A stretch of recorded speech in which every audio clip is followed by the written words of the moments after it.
de la Cour des comptes ne sont pas publiés. C'est ça la vérité. 2018, 2019, 2020, on va vers 2023, tu vois. Donc jusque-là, les rapports de la Cour des comptes ne sont pas publiés. Faut que moi dis, madame, faut te dire, est-ce que tu dis, bailleurs, ça va rendre financer Sénégal si cette malgouvernance. Donc rapport dañu ko wara tek ci table ci nit ñi xam lan mo xew suñu rew, mais celui qui n'est pas prêt à rendre compte. Comprendre nga mu teg ay OFNAC c'est pour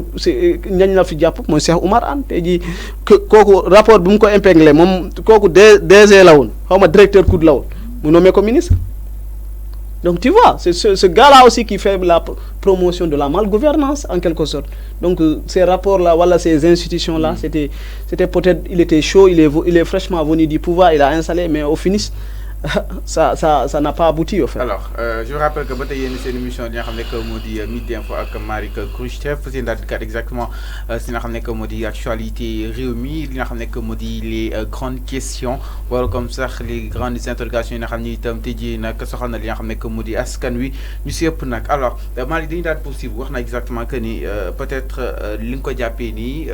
8 chefs d'inculpation yi nga xam ne tam teg nañ si kawam gis na lool. Maham Diallo ñoo def ko 8 procureur defoon ko dina xam ne que moo di 7 exactement alors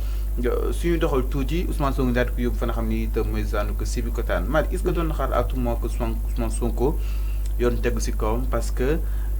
en 2021 c'était beaucoup plus coriace peut-être qu'en 2023 juin gis nañ ko si meram ak Adji Sarr àtte nañ ko nangu ko jëlee exactement est-ce que lu ñu mel doon na ko daal di xaar que ni la force restera à loi. Bon, comme les Malakowaherek, il y avait une volonté qui est là, qui est affichée, qui voulait, à un certain moment, éliminer politiquement la personne, madame réécoliste, tu vois. Au-delà de ça, il va même de la liquidation d'une personnalité publique, politique, qui a maintenu là. Donc, c'était affiché. Donc, ils cherchaient une occasion. Donc, occasion, mais sûr, ils sont tombés trop bas en parlant de téléphone, vol de téléphone, tu vois. Donc, vol de téléphone, comment appréhender? Bon, pour moi, c'est trop léger ça quand même. Moi, il faut que ça, comprendre, parce que si on Japon fofu sax buñ fa yémon tay ji mënon nañ ko mu dello téléphone tout ça on règle ça dans parce que man lima gëna metti moy manam beaucoup de Sénégalais ont perdu la vie depuis mars juin ba tay ji ni que les gens y perdent la vie. C'est ça manam ben bakkanu Sénégalais warul faatu ci ay détails nga xamantene c'est ça aussi l'humanisme dans ce combat que nous menons il y a une part d'humanisme parce que l'être humain doit être au-dessus de tout de nos ambitions de nos intérêts personnels comprendre ben bakkan sénégalais bu faatu pour moi c'est regrettable du mënon na ñak la man je préfère que Sénégal lepp lak mais ben mu baña am ben sénégalais bu ci faatu comprendre donc tay ji quand ils voient certains même ils s'indignent plus sur les casses matérielles wala li nga dégâts matériels nga xamanté amna fi plutôt que les individus qui sont décédés c'est vraiment horrible. C'est vraiment le sommet même de l'animosité humaine, comprendre. Donc Sénégal faut lañ tollu quoi. Donc tay di man je regrette ça, tay di lepp li nga xamantene waru ci won am ben bakkanu Sénégal parce que c'est ça aussi les grands peuples développement ci mentalité tubaab xolal je ne peux pas faire une comparaison mais xolal tay di France une seule personne morte c'est toute la République qui s'indigne même le président de la République mais au même moment ici les Sénégalais sont morts les gens ne s'indignent pas sur ça. Les gens s'indignent sur les casses matérielles. Tu vois, l'homo sénégalensis, au fait, comment il pense. À 100%, mais dégâts matériels, au champ, total, tu vois, les gens ils spéculent sur ces trucs-là. Alors que je le dis souvent, madame, la vie d'un Sénégalais vaut plus que tout Sénégal li nga xamantene lu fi nek may budget Sénégal yeb lak mo bakkanu doomu adam moko gën tu vois donc lu mënon na ñak la. En 2014 ba 2021 annoncé une commission d'enquête par rapport à ces morts aujourd'hui on nous parle d'une cinquantaine est-ce que yaakaar ni fi dina ben aussi. Non en tout cas tant que ce régime là est là il va pas élucider parce que ñom xam nañ ñoo nek ci ginaaw. Il y avait des commissions d'enquête qui ont non du muju fenn parce que dégg nañ fi après ñu né bon juin surtout lorsque ils ont voulu en finir avec l'affaire Adji Sarr là ils ont dit que il faut faire tout il y aura pas d'enquête parlementaire dégg nañ ko donc mais l'histoire nous donne raison jusque là fan la dossier yi toll depuis mars fii ba fii fan la dossier yi toll donc pour man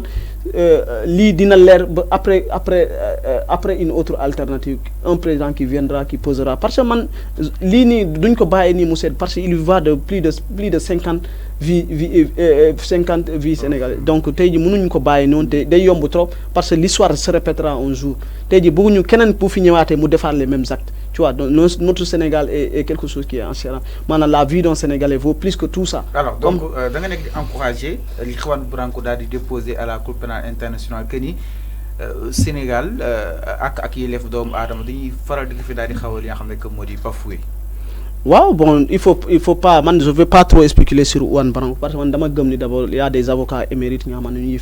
donc eux aussi ils ont travaillé peut-être qui de femmes en ben envergure internationale parce qu'il a été proposé par un avocat de Sonko, maître Khoureyssi Ba. Bo xolé tay ji démarche bobu té buñ nekké ci dossier yi nga xamantene dossier politique dafa am li nga dose d'activisme bu muy laaj yene ça c'est stratégique dans le combat. Lolu la nekkon di wone ci dossier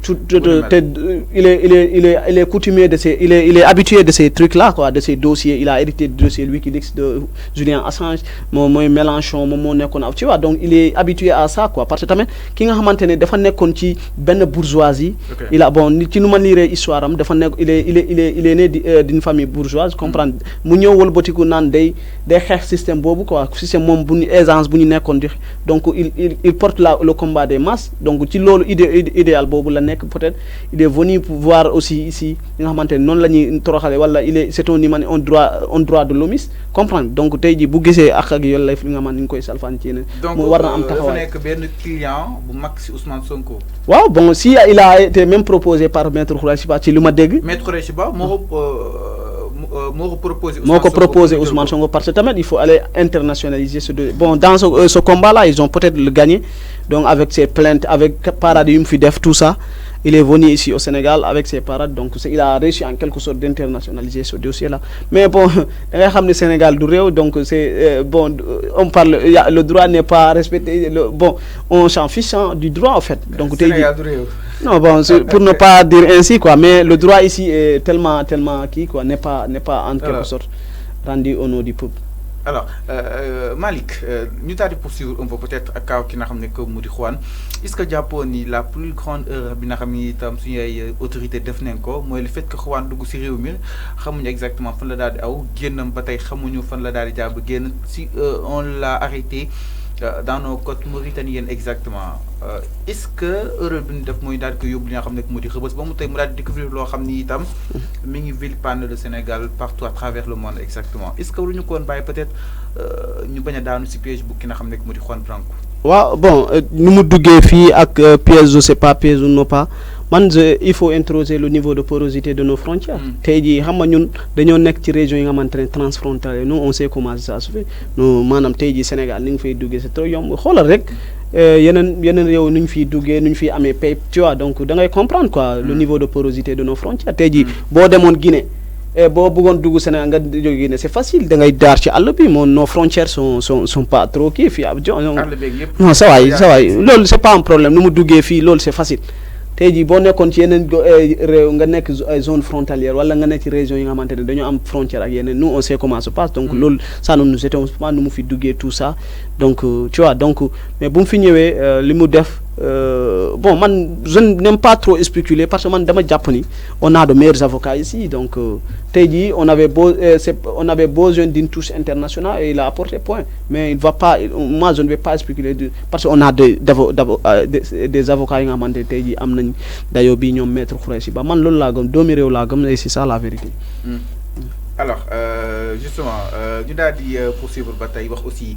si leneen ki nga xam ne que moo di Ousmane Sonko ñu daal di koy évacuer fa nga xam ne itam mooy hôpital principal li nga xam ne que moo di dimanche bi ñu daal di génn exactement alors l'évacuation d'Ousmane Sonko mu nekk li nga xam ne que moo di en grève de faim doon loo xam ni itam beesul parce que aussi yéen tamit gis nañ leen ngeen daal doon sóobu woon saa su leen arrêté exactement. Qu'est-ce qui justifie li nga xam ne que moo di ces grèves de faim yéen des fois peut-être jaar nga si boobu de situation lan moo leen poussé pour ngeen soobu des fois si ay grèves de faim jëm ngeen jàpp ni si nooteel bi nga xam ni itam des fois ñu koy teg seen kaw. waaw grève de la faim forme de lutte là quoi donc forme de lutte là forme de refus là donc contre l'injustice parce que dama lay wax xam nga yow tey jii boo nekkoon ci biti par exemple. Tu subis une injustice ñu dakk la ci rajo bi par exemple je me suis ci télé bi peut-être li nga am mooy maanaam tey jii mën nga organiser wu nga manifester truc du genre wala nga dem justice wala porter plainte tribunal du travail truc du genre mais le prisonnier lui qu'est-ce qu'il a non le prisonnier lui il a une seule méthode tey jii da ngay grève de la faim donc nit ñi mën laa dëgg comprendre donc tu peux manifester contre ta détention illégale contre les yeneen saa yi da ngay dem ñu mandat de dépôt la ñu mettre en instruction des années duñ laal sa dossier donc da ngay fippu à un certain moment da ngay meurtre quand tu te sens innocent da ngay yàkkamti ñu dem ci procès donc nga def grève de la faim mais boo ko defee yeneen saa yi bu dem ci yeneen Rebeuss par exemple boo ko defee bon grève de la faim tekkiwul sax doo naan doo naan quoi donc doo lekk mais da ngay naan donc da ngay dem à un certain moment ti da ngay am ay hypoglycémie surtout da ngay perte temps genre mais da lay jural ay jàngoro parce que nous on a en 2019 en 2020 je sais pas 2019 on a fait une grève de la faim plus de 4 jours et c'est là aussi j'interpelle sur le cas Abdoulaye Touré parce que bu ñu nekkoon